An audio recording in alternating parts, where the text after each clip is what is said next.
daghang balita gikan sa gawas. Ang food festival sa Dakbayan sa Lapu-Lapu. Uy, gisugdan na.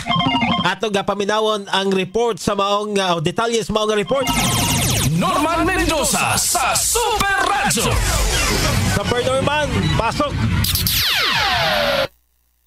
Yes, sa pagpagi sugdan na ang food festival din sa syudad sa Lapu-Lapu agi og soft opening kagabi ang pagbukas nini og adunay mga stalls nang nakahilira diha sud sa Liberty Shrine naglain-lain nga mga baligya nga mga pagkaon ug ilimnon sa kubos nga presyo ma-afford ngadto sa mga tao labi na niini kini nga mga pagkaon nagikan sa mga first class mga 5-star hotels o mga resort o mga restaurant din sa syudad sa Lapu-Lapu. Aban ang ilahang grand opening karong yung Petsa 18 din pagkatambungan kini nila ni Mayor Ahong Chan o Congresswoman Cindy King Chan mga opisyal sa syudad.